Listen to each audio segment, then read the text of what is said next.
Hello, and thank you for joining me. This is a presentation on decolonizing considerations for ecotherapy. I originally did a version of this training for a group of counselor education students and later also shared this with some local therapists, and I did not get a recording, so I wanted to get a recording together in case any of these resources or this information would be helpful to others.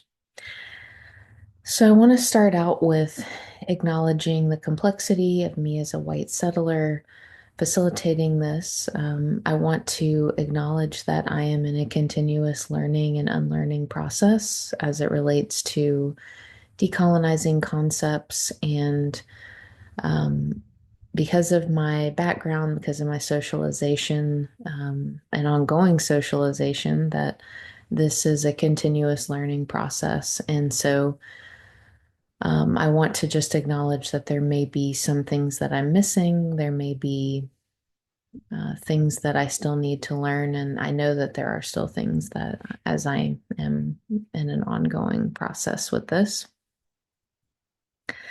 I also want to acknowledge that much of this material is coming from the learnings that I've had with teachers that are BIPOC and Indigenous.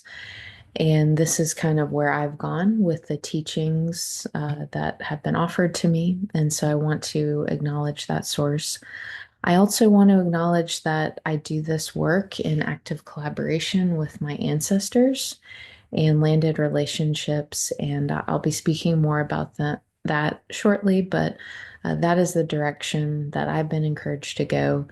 And so more of my learning is coming from people that have lived experience as part of marginalized and exploited communities, people of the global majority, and their experiences of colonization and systemic oppression, as well as relationships that I have been encouraged to build through those learnings with my own lineage and the ancestors and elders that I live with and the lands that I live with. So I just wanted to take a moment to acknowledge that.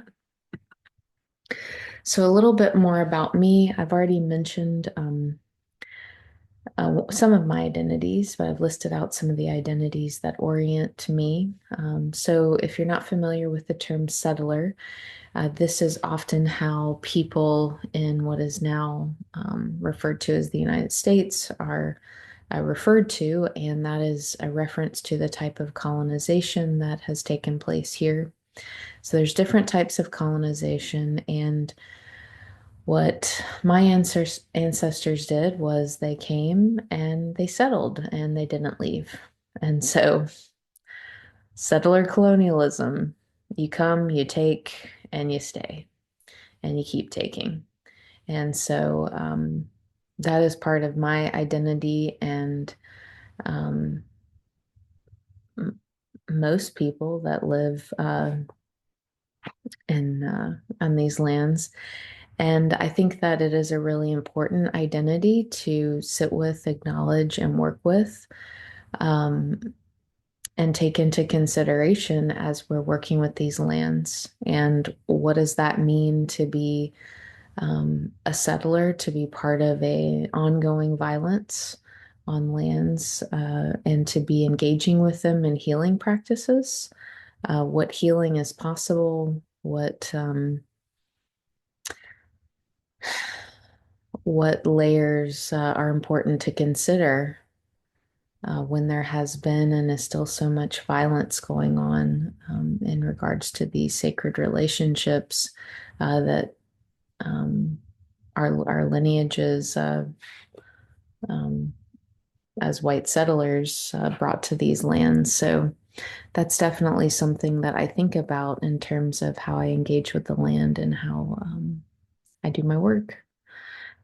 A little bit more about my credentials. I am a member of the Climate Psychology Alliance and Spiritual Directors International. So those are two avenues that orient my work. I also wanted to acknowledge some of my specialties. So Really, the piece I wanted to point out is Buddhist psychology and indigenous science. So I have been trained and worked with DBT for many years. I have been working with it. I think I noted recently, like almost 10 years I've been working with DBT. And before I started working in DBT, I was studying Buddhist psychology and mindfulness. And that kind of is what drew me into, or I was suggested to go into working with DBT. So, one of the ways that colonization plays out in the mental health field is not really acknowledging that there's often indigenous sources. There's often these healing modalities are kind of taken from traditions and people of color and taken out of their context, decontextualized, and repackaged and sold by white people as therapy. And I want to acknowledge for me that my understanding of DBT is rooted in and comes from my study of Buddhism and Buddhist psychology. And that is how I orient my understanding of the modality. And I also wanted to acknowledge the influence of Indigenous science and the growing influence, particularly in how I engage with the land, but also in terms of how I understand my interrelatedness and how I conceptualize and contextualize working with clients. So, a little bit about my ancestors. These are some of the avenues that I orient ancestry. So, one is my bloodline, like where my ancestors came from and where they landed. I also sort of try to invite in holding their context and what was going on with them that led to them leaving their lands, what was going on in their context that was so challenging or difficult or compelling to leave everything they knew to go somewhere else. And then landing in a place where they passively or and actively engaged in violence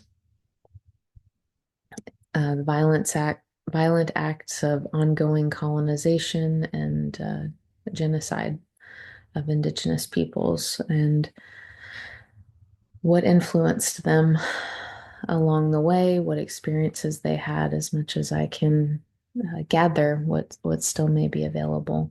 I try to learn about them. I also orient with my spirit line. These are some of my ancestral traditions that I have reclaimed and some of the traditions I work with. One of the things I wanted to acknowledge is this concept by Leah Aveen, who's a therapist and talks about this concept of jewels within our lineage. So, there are many times in history where maybe our ancestors were not allowed to engage in certain practices or outwardly show certain things. And so those practices and traditions were hidden in our lineage as jewels. And one of the jewels that I believe is coming alive again in me is animism. So one way you can think about animism is acknowledging and engaging with and connecting with the aliveness and spirit of more than human beings, of lands, of trees, of mountains, of uh, water. Uh, these are all relations that we can have, and I believe this spiritual practice and orientation in my lineage is coming alive again through me. I want to also make a note of the complicated difficulty with engaging in lineage work as a white person. Norse heathenry is associated with my Norwegian ancestors, and it is a tradition that I have re-engaged with and am learning more about. Unfortunately, the more modern resurgence of Norse heathenry or Satru was started and led by and full of white nationalists. And even within the academic sphere of Norse heathenry and the Vikings, there are unfortunately a lot of white supremacy narratives and white nationalism, and things that were disproven have more recently been challenged. So I want to acknowledge the complexity of a white person trying to re-engage with lineage, is that there's this challenge of going up against the unhealthy and harmful ways that white people are engaging with lineage. And that in order for me to engage with this particular work, I have to go out of my way to make sure that the organizations and resources that I am engaging with are particularly noting that they are anti-racist. So it's complicated. It's complicated. Then you have Irish paganism, for example. People that are Irish and maintaining the living tradition in Ireland have experienced incredible violence from um, Americans and others appropriating, misusing, um, lying, making things up about their practices and traditions. And what I find interesting, I never would have thought about this, learning as a white person, is that I could engage in colonization towards other white people. And I could engage in colonial practices. I could engage in cultural appropriation towards other white people. And that's something that I'm learning now, is about how much harm has been done, taking those colonial mindsets of I take whatever I want and I don't care what you think about it. I don't care how it impacts other beings, other people. I do whatever I feel, and this is something that's regularly called out and challenged within the Irish pagan community, even within what resources are actually credible. It can be very tricky to find things. So just want to acknowledge those complex pieces that make it some of the many layers that make it difficult to re-engage with lineage as a white person. Then there is the landline. So these are some landed relationships that I connect with. Yggdrasil is our sacred tree in Norse heathenry. So we can orient ourselves all the way to our star ancestor, billions of years old, billions of years ago. And so we've got so many relationships and experiences coming from, if we start there, all the way up to the present moment. One of the things I like to think about with relationships like elements and soil and water is how many relationships are contained and held within those connections that we have throughout our lineage. Then, in terms of my landline, there's also my landed relationship. So, the lands that I live with. So, in terms of my landed relations, I actively engage with building relationships with the indigenous ancestors of the lands that I live with. For lack of better names, we have the Patano, Timucua, Seminole, Miccosukee, Muskogee, and I think that's it. I said Miccosukee as well. making sure I say all of those. But I also work with the Calusa tribe as well. So this is a way that I build land relationships, is get to know as much as I can about the indigenous ancestors and look for opportunities to um, honor them. Then there's also the trees and the more than human beings and that we live with as well. An interesting relationship that we can explore that is part of this practice of microanimism that I've learned about is our relationships with bacteria, for example. Um, this is a relationship that lets us know that wherever we are, we're absolutely not alone, that there are other beings in, on, and around us.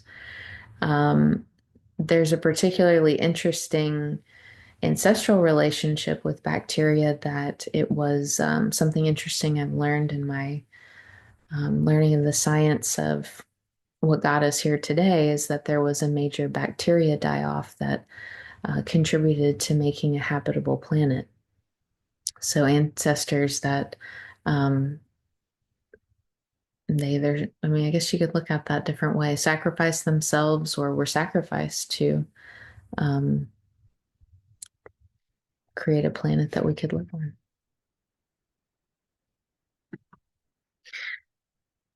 The journey into nature therapy. So these are some of the spaces that different things that were going on with me in different spaces or things I was drawn to in my journey to get to where I am today. I would say that for me, none of them really held the complexity for me that decolonizing therapy has. It's really held the relationships and the perspectives that help me to sort of hold all that I feel called to hold and do in my work. These are some of the Indigenous and BIPOC teachers that I have had. They are not, or people that I have learned from, they are not all therapists, but they have contributed to my understanding of the world and colonization and different perspectives on what we're experiencing today and is playing out within me and is playing out in the clients that I work with. So, what is decolonization? So, a lot of people have this sort of false assumption and through our educational system that colonization is just something that happened in the past. When in reality, on these lands, colonization is an ongoing process and um, a process that is being expanded. So, one group of people going in and colonizing and taking over an area, violently pushing out the people and the beings that are living there in coordination with capitalism, turning those relationships into resources to be extracted, enforcing systems of oppression that justify that violent process. So it's important to sort of hold that colonization and systems of oppression go hand in hand, the hierarchies of who is human and who isn't, what bodies matter, what bodies don't, who is more or less human. And these hierarchies go all the way from the um, highest person, highest human on that list, which may be an elite, able bodied, cisgender white male, all the way down to the earth itself. So it's a hierarchy that, whether or not we want to be, we are all pushed into as part of being in this colonized society and system. So decolonization can be many things, but in some ways it is, or in some level, it's acknowledging the impacts of historical and ongoing colonization, those systems of oppression, and also working to dismantle those systems. Dr. Jennifer Mullen talks about the concept of emotional decolonization, which is something that we as therapists can work with.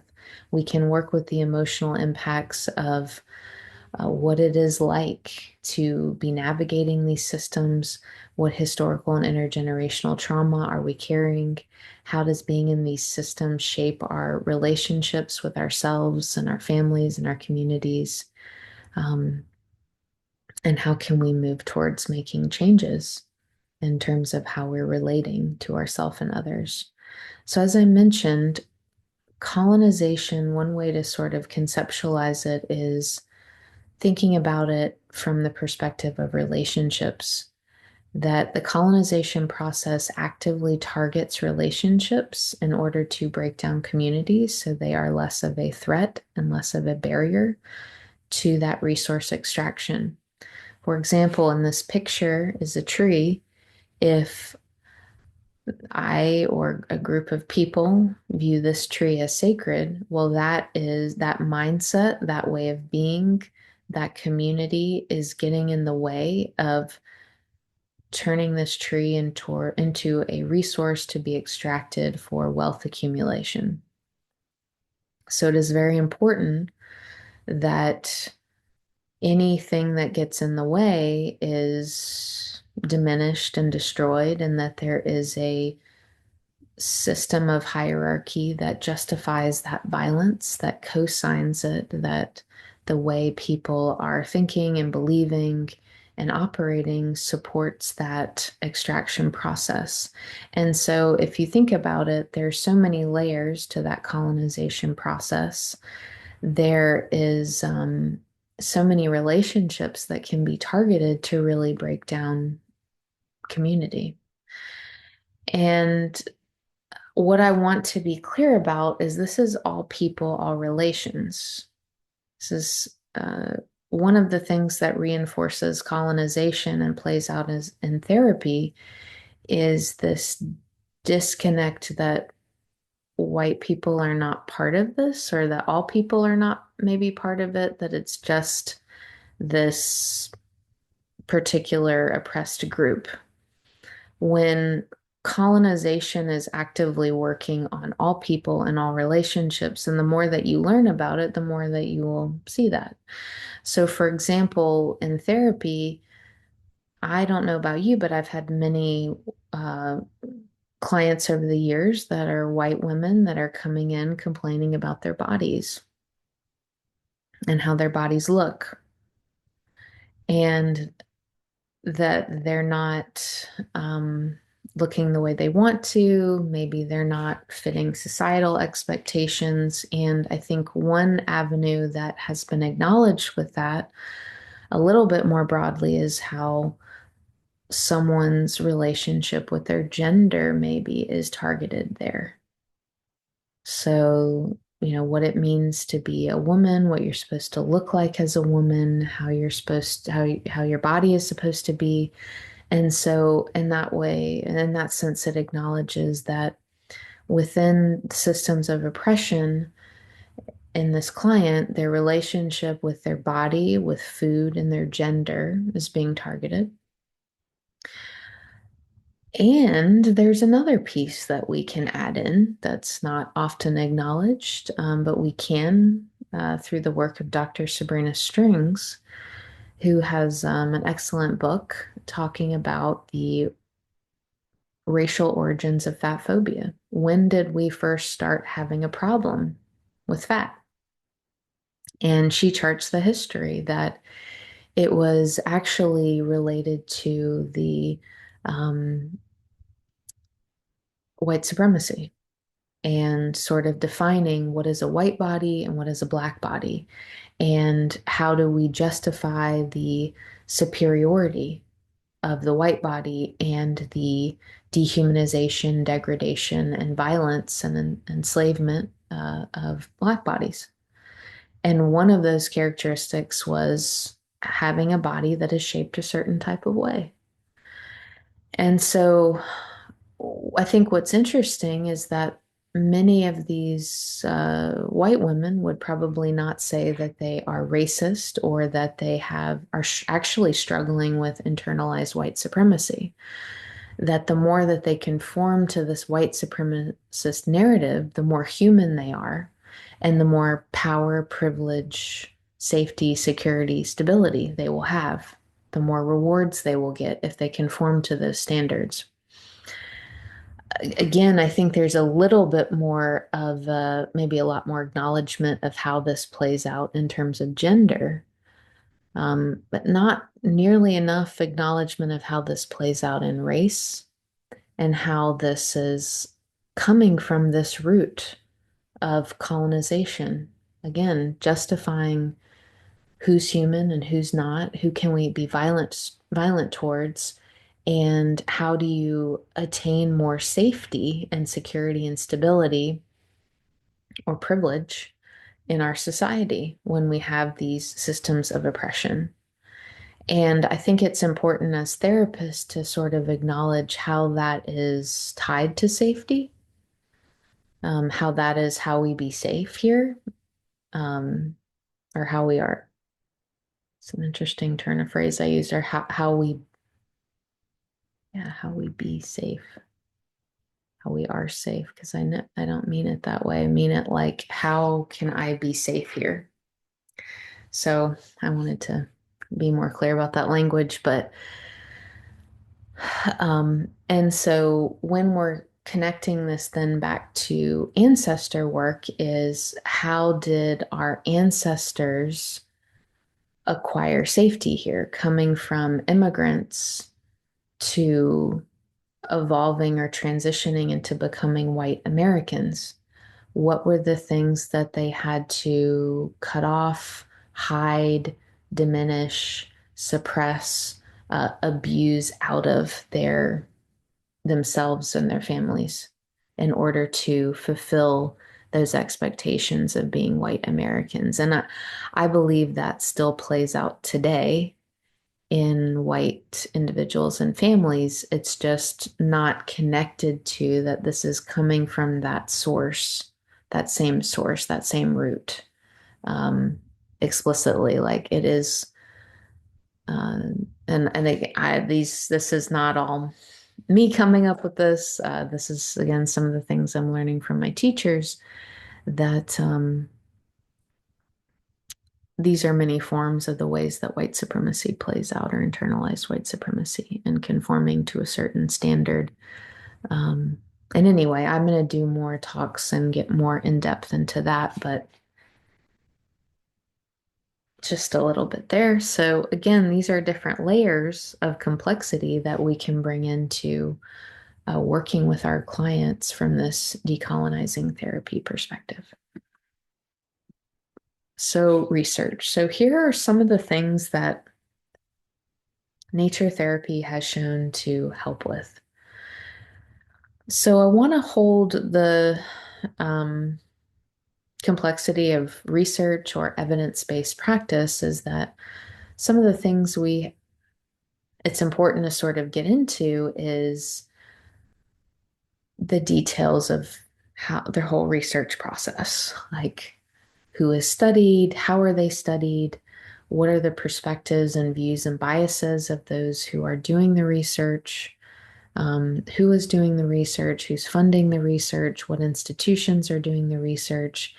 And when we get into some of those questions, the applicability of research, of how it can be applied in broad strokes, or even kind of being critical about what data are we even getting when we look at those things, it sort of breaks down in a way of who is this research actually for and what is it actually saying.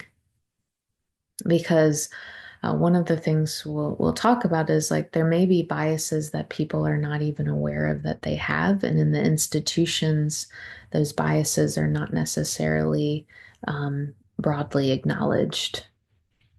And that is in part the limitations of research because um, what sort of um, diversity of thought and perspective is at the table.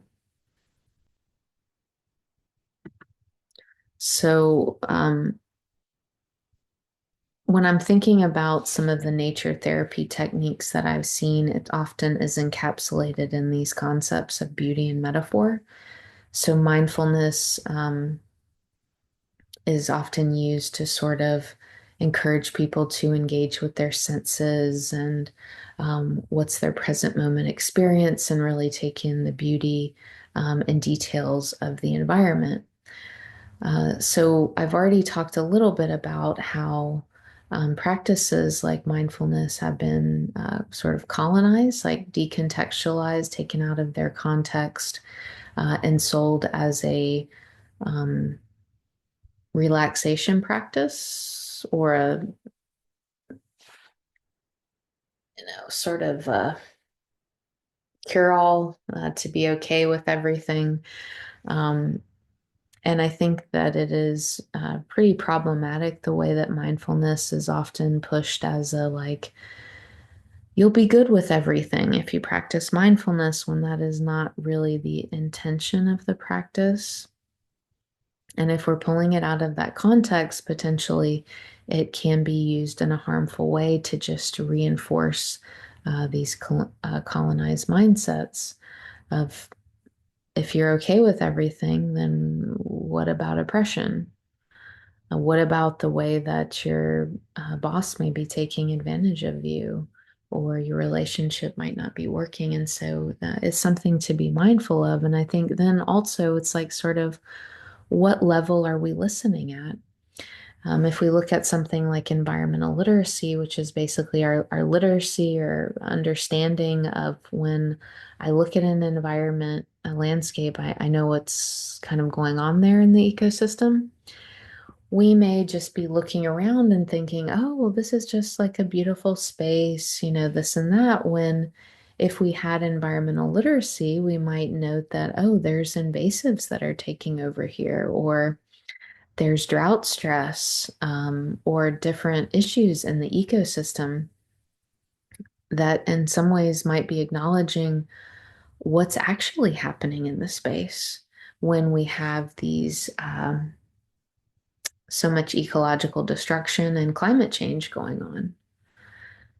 So, if we're not paying attention to those things, we can just be sort of keeping people in a level of ignorance that perpetuates the harmful system. Then there's this other piece with the intersubjective experience that is often not acknowledged. So, we live in an interdependent, interconnected, intersubjective universe.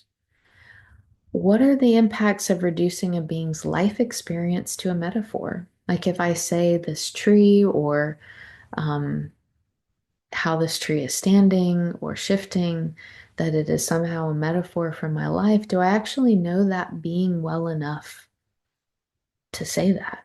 Do I know their experience enough? And then if you think about it, I don't know if I have ever said that another person was a metaphor for my life. Um, I think that's highly questionable, to reduce that being's life experience to being a metaphor for me. This is often the way that a common practice in many different ways that we are encouraged or socialized to relate to other beings as if their entire lives revolve around us. So, this is the concept of anthropocentrism, that humans are the center of the universe, and other beings are just here to serve us. We don't consider whether they have that they have inherent worth and value in and of themselves beyond how they might serve or benefit us. Then a lot of this research is sort of evaluated by the physiological impacts on the person being studied. And that is used as a rating of whether or not this practice had good outcomes. So, is that really is that really a good assessment about whether or not this was a helpful practice, or this is something that we should continue to do? Or these are a couple of things that I kind of feel about it is sort of in this work is the ways that we can use nature to get good treatment outcomes, and how to manipulate nature to help humans feel better. So one of the things I think about this is we have these little islands of green space left with the level of colonization, ecological destruction that our species has engaged in. We have these little islands of greenery where we have destroyed their communities, we have violently killed off so many of their relations, we have stressed them, and we have caused harm in so many ways. And then we go into those islands and then on top of it ask, okay, yeah, and then on top of that, I need you to take care of me too. It's a very questionable way of relating to nature, and also very much in line with this colonial mindset of I just take what I want and I don't consider the impacts. I don't think about the subjective experience of these other beings, whether it's human, whether it's uh, trees, whether it's the earth, whether it's water. I don't think about their experience or the impacts on them. I just take what I want and do what I want because they're just stuff. And again, we've got this hierarchy and the system of oppression to support that mindset. So, a couple other things that we can bring to our practice, and some of the things that I am building more into our practice is Indigenous science and looking at lived experience. So, Indigenous science or Indigenous knowledge, although it would be cultural appropriation to take Indigenous practices, and that's not what I'm suggesting. But the teachings that Indigenous teachers offer, Indigenous perspectives, can be a way to challenge us to relate to and engage with people and other beings in different ways. And that is something, an area where I am really growing in learning to listen and engage in different ways with different relationships that I'm working with, or even considering that these are relations. And how would I engage in my practice differently if I acknowledge that I am in relationship with this tree? It's not just scenery.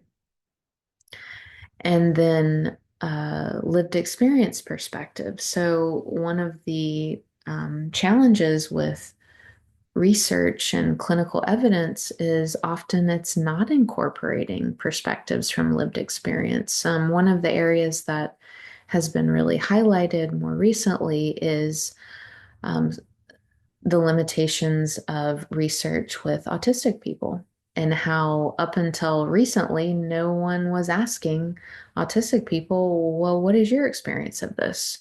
What's going on for you? It was all based on um, researchers observing autistic people and making assumptions and discriminating in ways that have been highlighted as extremely harmful. One of the challenges here is ABA therapy, which is considered the gold standard in working with autistic people, has been noted to be extremely harmful, violent, and causing PTSD for many autistic people. So, just to highlight how much harm, example of how much harm can be done when we don't consider lived experience, when we don't check in with people and learn from individuals in the community about what is their perspective, what is their experience, what do they need, what do they want. And that is something for me that I have really shifted into is I much more want to give my money and resources, time and energy to learning from providers who have lived experience or who are working in collaboration with people with lived experience, or to people with lived experience that are talking about their experiences with trying to seek therapy, for example. Also, prioritizing client choice, circumstances, and differences. So, I think this is basic for trauma-informed care, what works for the client, and then also intersectionality. So, the work of Dr. Kimberly Crenshaw, where we are looking at the unique experience of an individual from the intersection of from where they orient themselves, where they live at the intersection of their multiple different identities and how that shapes their unique experience and needs and perspectives. So I just wanted to highlight these as like a couple of other things that we can sort of explore and invite into the work of decolonizing our practice and how we're working with clients and the land. So some of the challenges to connection. So I realized as I was doing this that I have sort of a different view of when I say the term scientific materialism, that if you look that up, you might find some different things. For me, what I'm referencing there is from an older science perspective that reinforced again this colonization process and expansion and capitalist expansion is that everything around us is just stuff.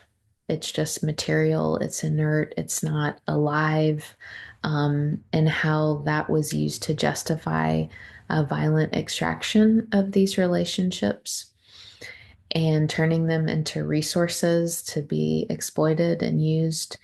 And although this isn't modern scientific thought, probably like that's something to acknowledge is that science is finally more so catching up to indigenous science in terms of understanding the interconnected nature of our universe and planet, and the aliveness of it. That people still have this sort of view, that many people still have this sort of sense of like, oh, this is just scenery, it's greenery, it's not, maybe there is some sort of knowledge that it's alive, but not really in a meaningful way, a way of building connected relationships. Or it's just like pretty stuff that makes me feel good to be around. So, again, sort of having that mentality of just things I'm using to feel good.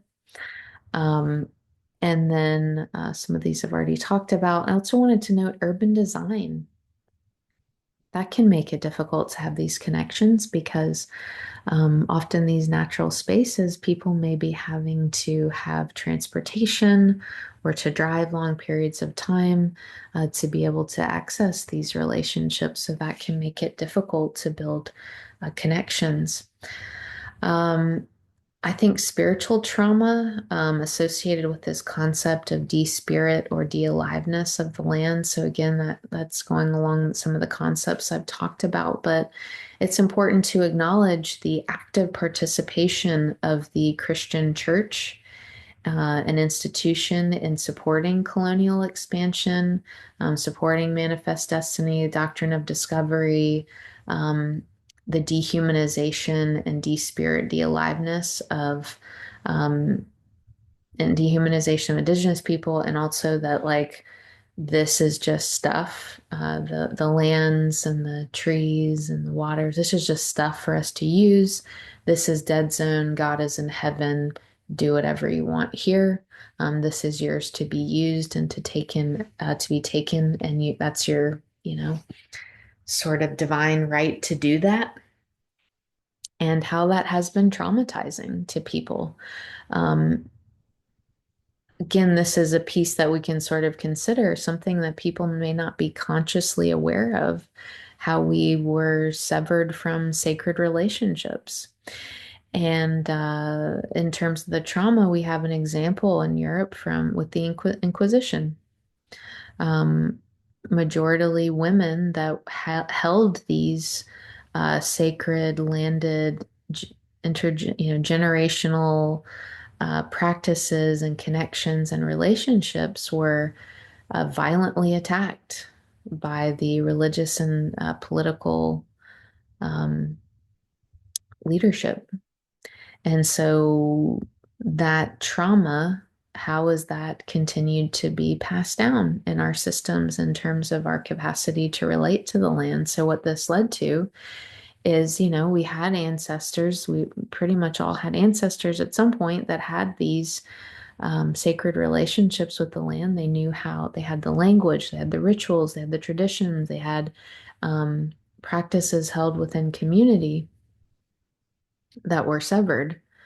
And so it can be hard to sort of come up with that when you don't have all of that sort of embedded support around you in terms of how to build these connections. How do you engage in it when you don't necessarily even have the words for it?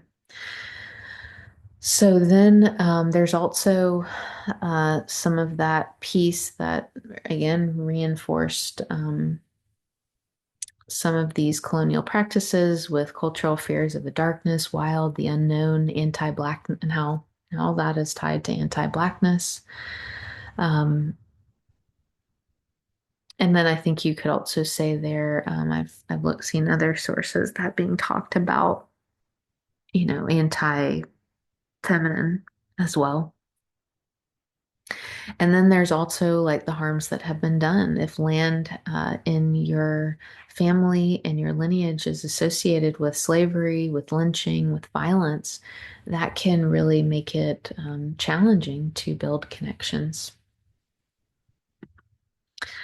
Another piece that we can consider is climate psychology, which is looking at the mental health impacts of climate change, how that affects people's mental health.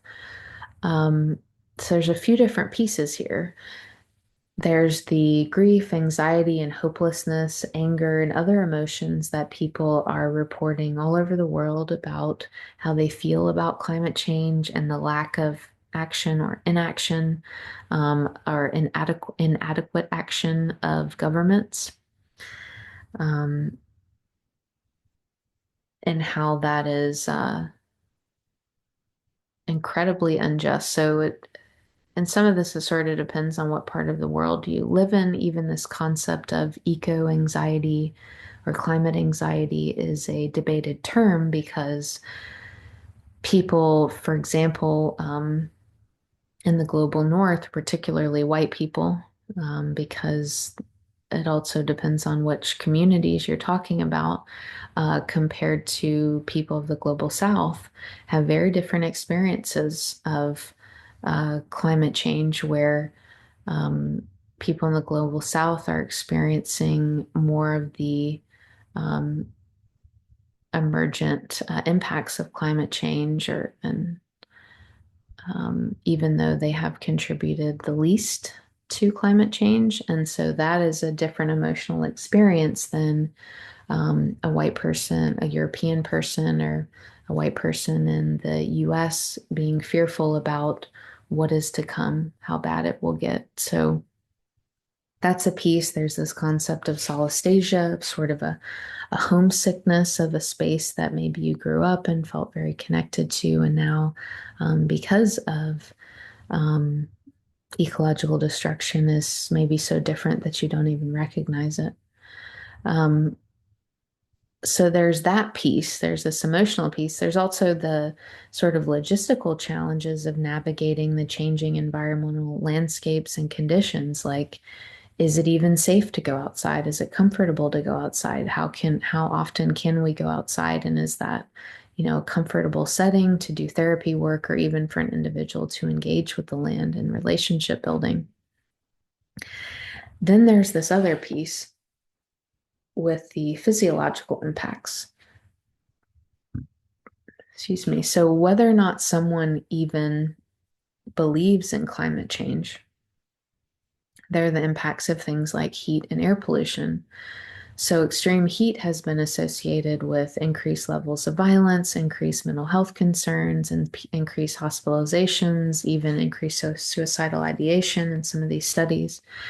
So again, whether or not you're acknowledging climate change, there's still an impact. And then there's also people that maybe are taking different psychotropic medications. Their bodies are not processing temperature in the same way, and that can have severe impacts on people. Then there's impacts of things like air pollution that can cause neurological issues, and that can play out in mental health.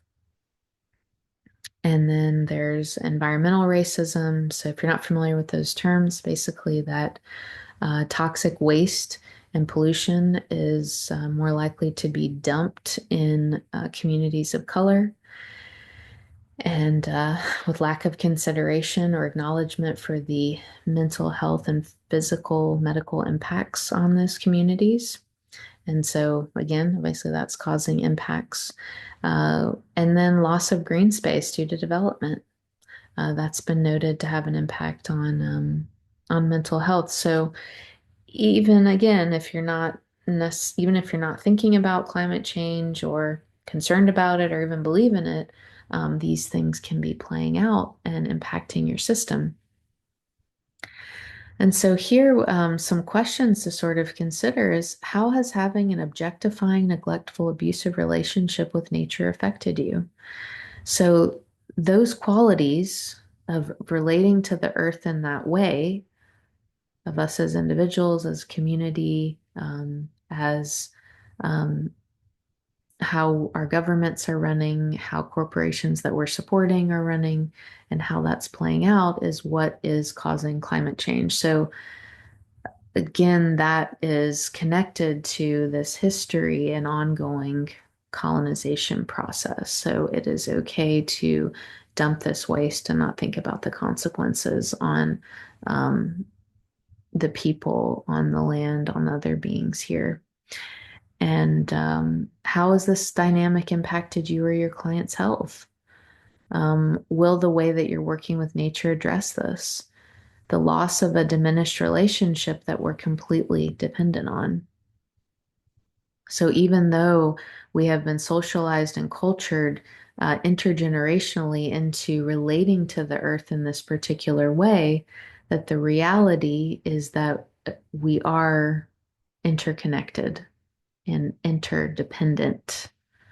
Um, and so much harm is being caused and playing out in our individual nervous systems, family systems, and communities um, because we are continuing to invest in this way of relating to the earth.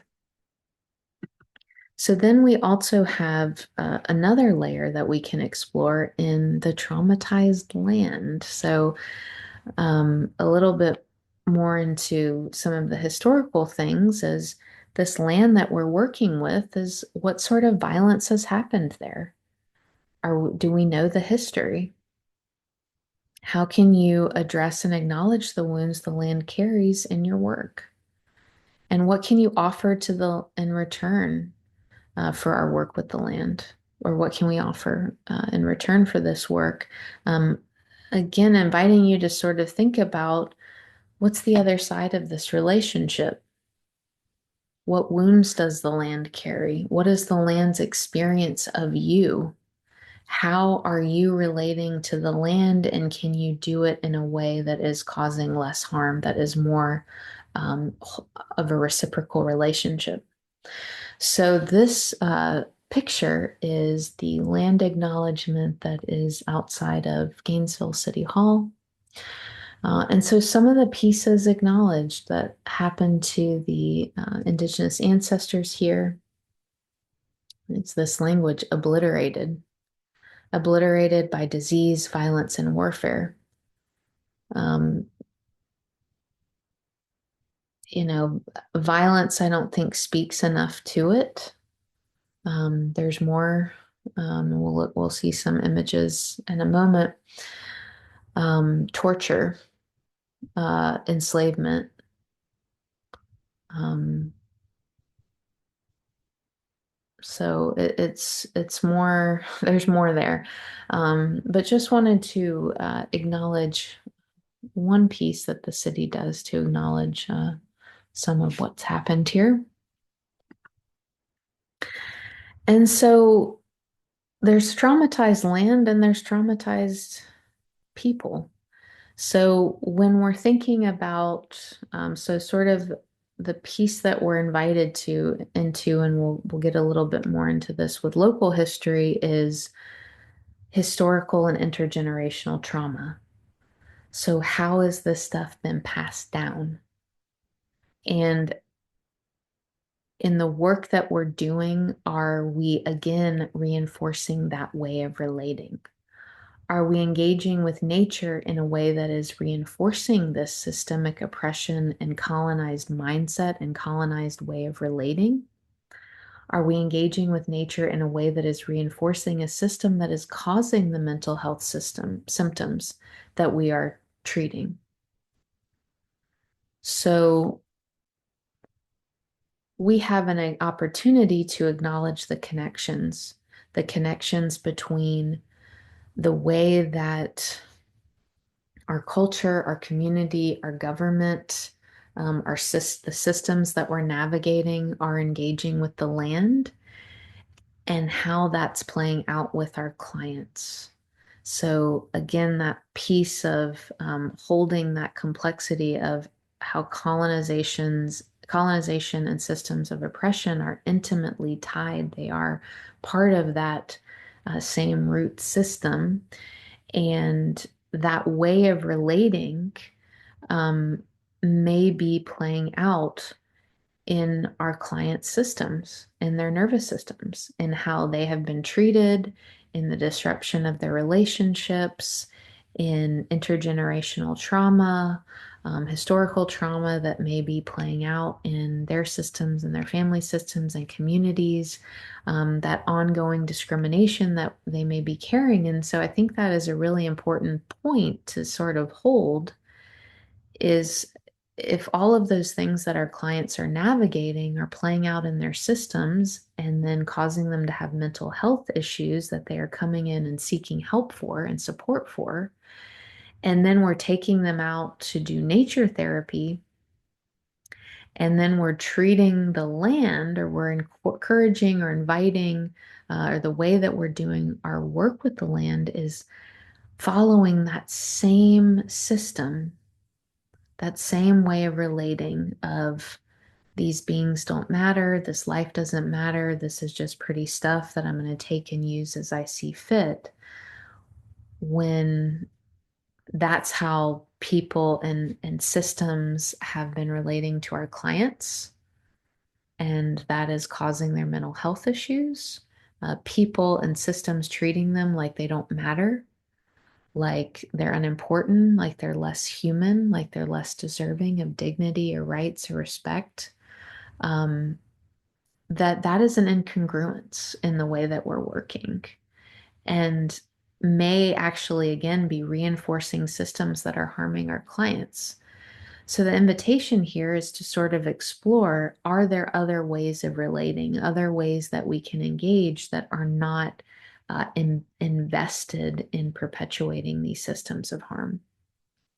So we can acknowledge that the harm that has been done, we can acknowledge the ongoing impacts of historical and intergenerational trauma and how that's playing out in epigenetics, neurobiology, family systems, and communities. One of the ways that the therapy industry and profession has really been called out by marginalized and exploited communities is that um, often clients are decontextualized. It's like, oh, it's just, the way you're thinking about things. It's just your brain, your system is off. And how violent that is, how violent it is to decontextualize our clients in all of these systems that they may be having to navigate. Um, and how that's actually playing out within their systems, how these mental health issues and struggles that they're dealing with um, may be actually just a result of this context, if not all because of this. It may be in part or all because of these contexts that they're having to navigate and these things that they're carrying in their systems. So these are some local landed relationships. Yeah, so I do walk a lot of trails when I am physically able to connect to some of different relationships locally. Just a warning, some of the next slides are going to have, the next slide's going to have some violent images about our history. But I want to say that through Um, so part of me preparing for this presentation was asking my ancestors, asking them, what do you want me to say? What do you want me to do? And um, that's woven throughout this, but actually the next few images are what they were actually asked me to share. So we're being invited to hold the complexity of the lands that we live with and work with. So these are some of the representations of the violence that has taken place here. So on this left-hand side, this was a picture that was actually taken outside of Santa Fe College. If you didn't know, we are on DeSoto's Trail, or I call it DeSoto's Trail of Terror. This is a rendering of some of the ways that um, DeSoto and his men treated the tribes.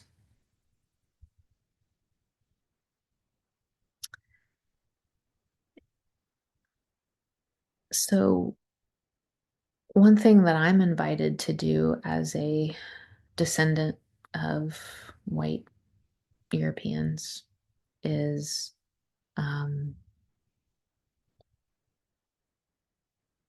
to sort of think about what was happening in Europe at the time. Like what was going on in Europe that this was viewed as like something you could do or should do or were sanctioned to do, that this level of violence was normalized. Um, And I'm not saying that that's something for everyone to hold, but for me, in trying to understand like what was going on, um, as I'm challenged in looking back at my lineage and what has played out in my lineage, is what was going on with these people. This other image on the right is from a project that is on display at a museum in Alabama, which is actually where I'm from. So throughout my childhood, I don't know how it compared to other people, but I learned quite a bit about the civil rights movement and the horrors and the violence because where I grew up was one of the epicenters. Like that is basically our history. But this project basically went around to different sites and they collected from sites locally. Uh, where lynching took place. And so, one of the things that really stood out to me is this line of how soil acts as a living witness to racial violence.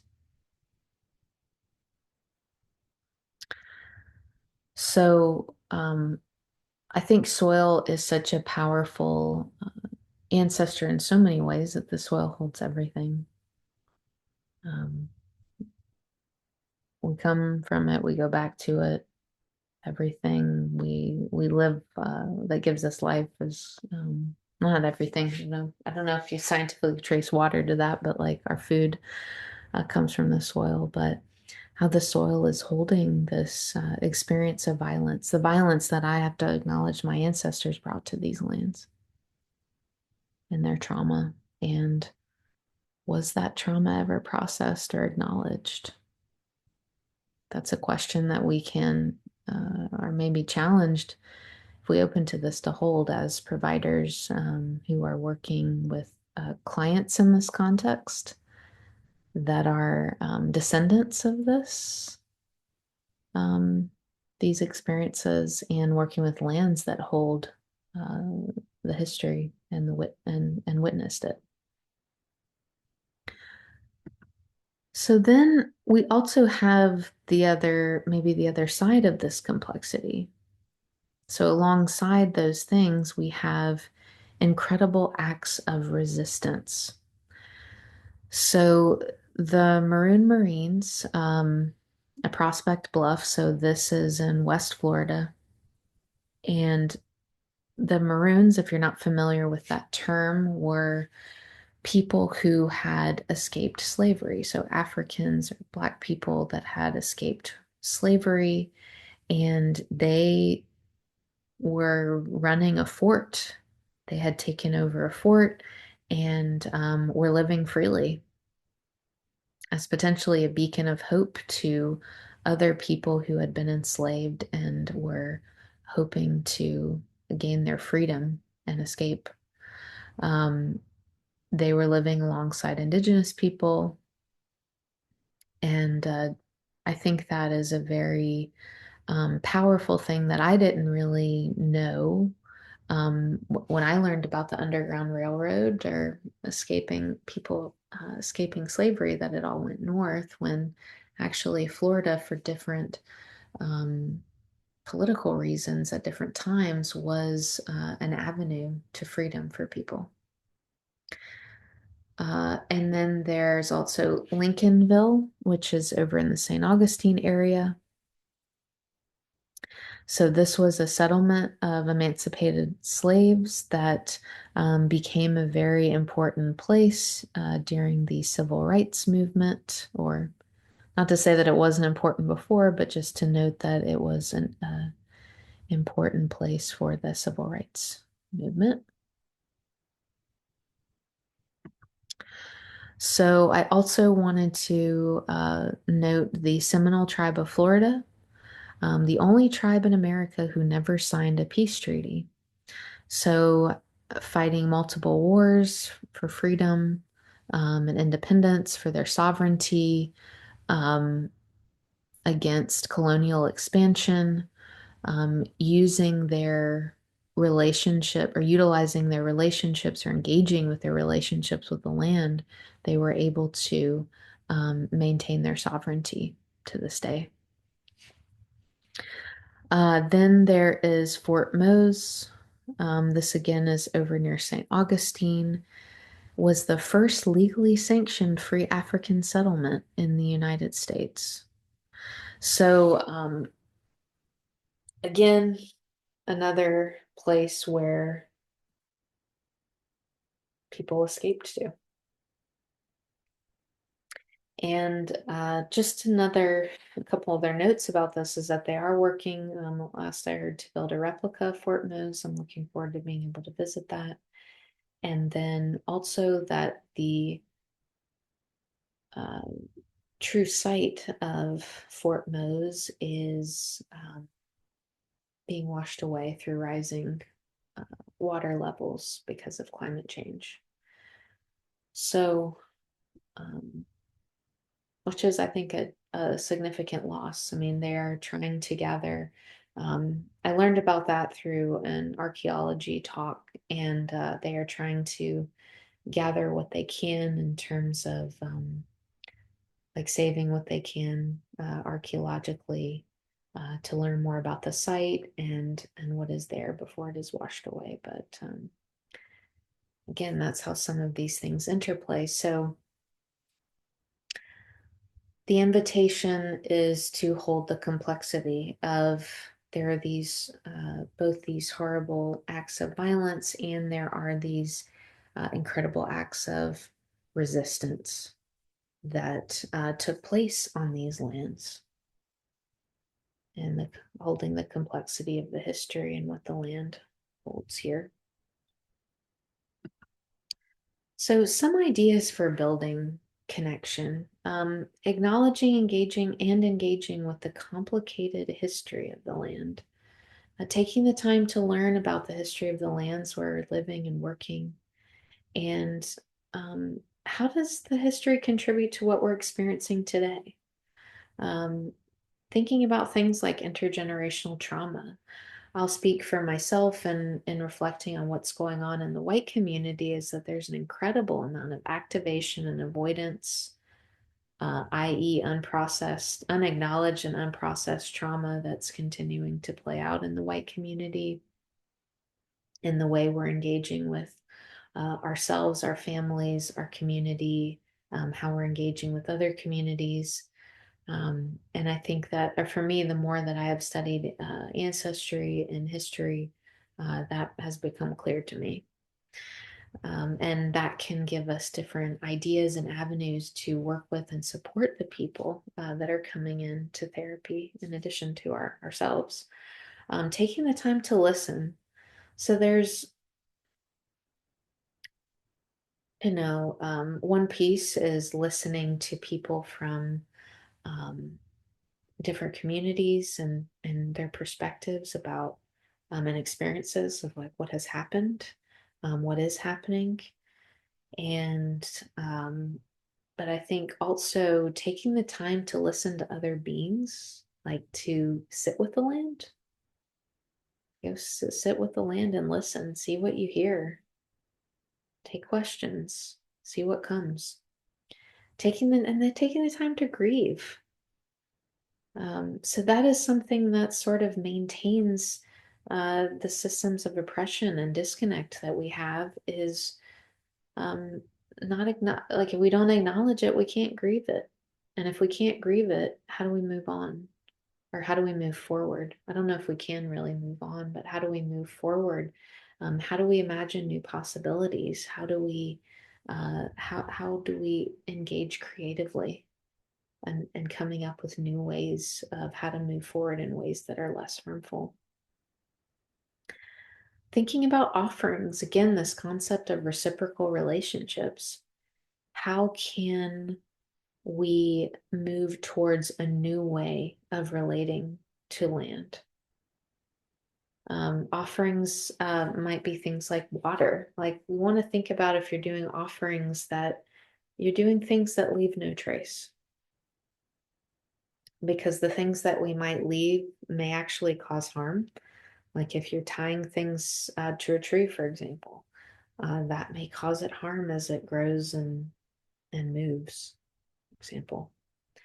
Doing things like trash pickup, um, honoring those relationships that they do matter, that they are sacred. Volunteering and working with environmental organizations to advocate politically or do things like remove invasive species to protect and honor these relationships. Support and donate to Indigenous and BIPOC organizations, teachers, and communities. I was in a training. Oh, I'm going to say this, but I don't have I don't think I can fully cite this. But just to note, they were saying that actually women of color had the most significant impact on addressing environmental issues and received um, some of the lowest amounts of funding. And so finding people that are working to address issues in their communities and ways that you can support them. And then working on more broadly, learning how to work in right relationships. So this is a concept that has come from um, Indigenous teachers that I've had, and I don't claim to fully understand or know what right relationship means. It's something that I feel like I'm continuing to learn. Um, and I think in the least is to be in relationship in a way that acknowledges treats the whatever being you're relating to in a way that is with dignity and respect. And how can we continue to move in that direction? So, a little bit about follow-ups. If you would like to follow up with me on this, I've listed out some of my websites. If you want to buy me a coffee, also a couple organizations that are working on these or are part of this whole concept that we're talking about here. The Palestine Children's Relief Fund.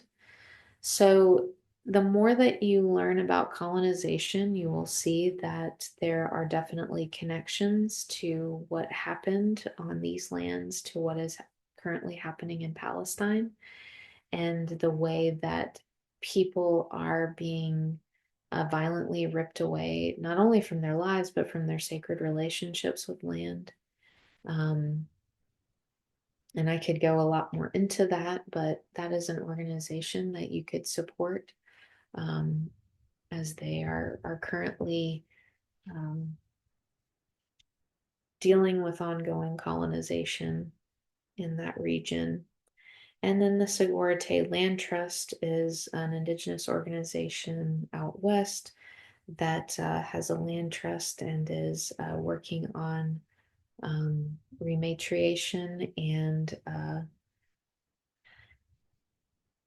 again, there's a lot I could talk about with that, but they are an organization that is getting land back in the hands of indigenous people. And yeah, I think I'll stop there. I support that. That's another good organization. I'll list the links to these organizations in the notes. Um, if you're interested in working with me in different ways of having decolonizing conversations or consultations, or engaging in land listening sessions, so building um, those landed relationships through taking time to go out and sit and listen and see what comes up. Those are things that I'm definitely interested in. So feel free to reach out.